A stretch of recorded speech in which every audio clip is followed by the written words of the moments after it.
নমস্কার বন্ধুরা, job news 434 চ্যানেলে আপনাদের সকলকে স্বাগতম। আজ আরেকটি নতুন জব আপডেট নিয়ে এসেছি ওয়েস্ট বেঙ্গলের ছেলে মেয়েদের জন্য। সেই আপডেট সম্পর্কে বিস্তারিত বলবো। প্রথম থেকে লাস্ট অবধি আপনারা ভিডিওটি অবশ্যই দেখবেন।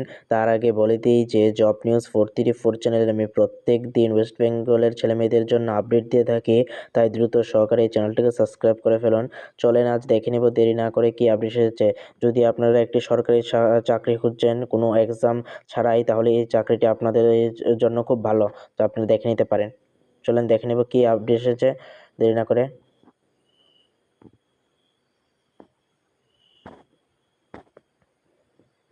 পাওয়ার গিল্ডে 270টি অ্যাপ্রান্টিস নিয়োগ করা হবে কোনো পরীক্ষা ছাড়াই। চাকরির সুযোগ, আপনার কোনো পরীক্ষা ছাড়া যদি চাকরি খুঁজছেন তাহলে এটি খুব ভালো, আপনারা দেখে নিতে পারেন চাকরির জন্য খুঁটিনাটি। প্রথমে কি বলেছে, কেন্দ্রীয় বিদ্যুৎ মন্ত্রকের অধীনস্থ মহারত্ন সংস্থা পাওয়ার গ্রিডে 270 অ্যাপ্রেন্টিস নিয়োগ করার বিজ্ঞপ্তি প্রকাশ হয়েছে। ন্যূনতম ITI পাস থেকে এই অ্যাপ্রেন্টিস নিয়োগের জন্য আবেদন শুরু হচ্ছে, কোনো পরীক্ষা ছাড়াই নিয়োগ হবে।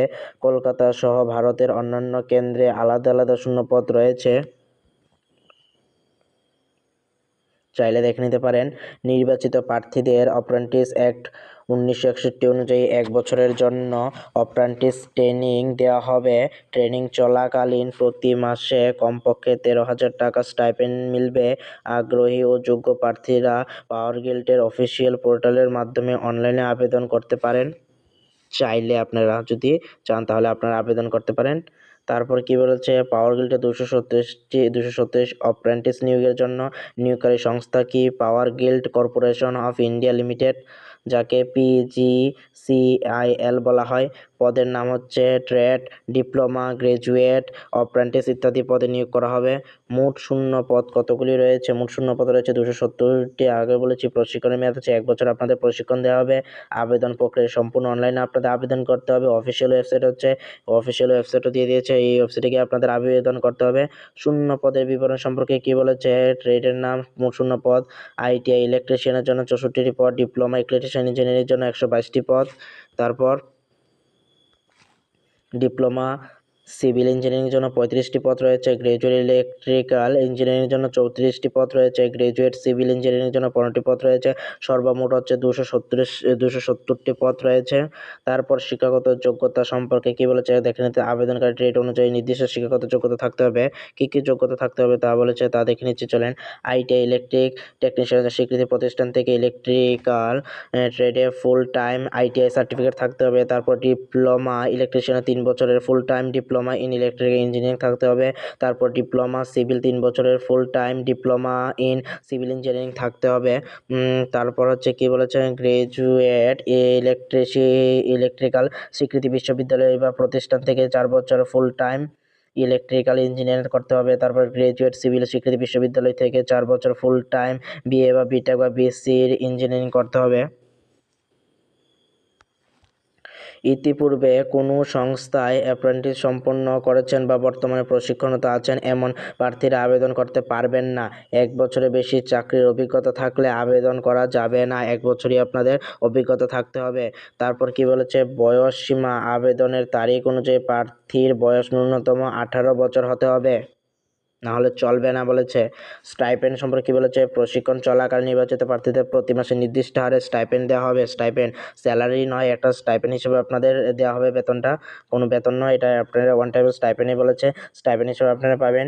ITI ইলেকট্রিশিয়ান প্রতি মাসে পাবে 13,500 টাকা, ডিপ্লোমা ইলেকট্রিক্যাল ও সিভিল প্রতি মাসে পাবে 15,000 টাকা, গ্রাজুয়েট ইঞ্জিনিয়ারিং ইলেকট্রিক্যাল ও সিভিল তারা প্রতি মাসে পাবে 17,500 টাকা। এছাড়া আর কি কি বলেছে, এছাড়া প্রতি মাসে অতিরিক্ত 2,500 টাকা করে HRA দেওয়া হবে। তারপরে কি বলেছে, আবেদন পদ্ধতি, অনলাইনে আবেদন 2টি ধাপে সম্পন্ন করা হবে। প্রথম ধাপ হচ্ছে রেজিস্ট্রেশন। ITI প্রার্থীরা ভারত সরকারের NAPS পোর্টালে গিয়ে নাম নথিভুক্ত করতে হবে। তারপর ডিপ্লোমা ও ডিগ্রি ইঞ্জিনিয়ারিং প্রার্থীরা NATS পোর্টালে রেজিস্ট্রেশন সম্পন্ন করতে হবে। তারপর কি বলেছে দ্বিতীয় ধাপে কি করতে হবে, দ্বিতীয় ধাপে যা করতে বলেছে, রেজিস্ট্রেশনের পর পাওয়ার গিল্ডের অফিসিয়াল ওয়েবসাইটে প্রবেশ করুন। তারপর কেরিয়ার্স সেকশনে গিয়ে এগ্রিমেন্ট অফ অ্যাপ্রেন্টিস অপশনে ক্লিক করুন। তারপর প্রাপ্ত রেজিস্ট্রেশন নম্বর ও অন্যান্য তথ্য যা যা বলেছে তা গিয়ে আপনারা আপলোড সঠিকভাবে আবেদনের ফর্ম পূরণ করুন এবং প্রয়োজনীয় নথিপত্র, ছবি ও স্বাক্ষর আপলোড করুন। তারপর ফর্মটি সাবমিট করে কনফার্মেশন পেজ প্রিন্ট করে রাখুন। তারপর কি বলেছে আবেদনের জন্য প্রয়োজন নথিপত্র সম্পর্কে বলেছে NATS বা NAPS পোর্টালে রেজিস্ট্রেশন নম্বর, শিক্ষাগত যোগ্যতা, সমস্ত মার্কশিট ও সার্টিফিকেট, বয়সের প্রমাণপত্র, যেমন বয়সের প্রমাণপত্র হিসেবে কী কী আছে আপনাদের মাধ্যমিকের admit card, certificate, passport size যা আছে, জাতিগত শংসাপত্র, প্রযোজ্য ক্ষেত্রে ব্যাংকের কনসাল্ট চেক বা পাস বইয়ের প্রথম পাতার কপি, পাসপোর্ট সাইজ ছবি ও স্ক্যান করা সই লাগবে। তারপর নির্বাচন প্রক্রিয়া আপনাদের কিভাবে করা হবে, এখানে কোনো লিখিত বা অনলাইন পরীক্ষা হবে না।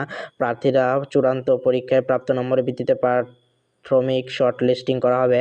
তারপর শূন্য পদের 1:5 অনুপাত প্রার্থীদের ডকুমেন্ট ভেরিফিকেশনের জন্য ডাকা হবে। এরপর মেডিকেল ফিটনেস সার্টিফিকেট এবং পুলিশ ভেরিফিকেশনের পর চূড়ান্ত নিয়োগপত্র দেওয়া হবে। তারপর কি বলেছে গুরুত্বপূর্ণ তারিখ সম্পর্কে কি বলেছে, লাস্ট ডেট বা লাস্ট আবেদনের সময় কি বলেছে, গুরুত্বপূর্ণ তারিখ সম্পর্কে হচ্ছে অনলাইন আবেদন শুরু তারিখ হচ্ছে 25শে আগস্ট 2026 থেকে স্টার্ট হবে। আবেদনের শেষ তারিখ হচ্ছে 10ই সেপ্টেম্বর 2026। তাই আপনারা দ্রুত সহকারে এই ফর্মটি ফিল আপ করে ফেলেন যদি আপনারা কোনো এক্সাম না দিয়ে সরাসরি এই জবের জন্য অ্যাপ্লাই করতে চান। এই জবটি আপনাদের জন্য খুব ভালো হতে চলেছে, সিরিয়াসলি বলছি, আপনারা অ্যাপ্লাই করতে পারেন। নমস্কার বন্ধুরা।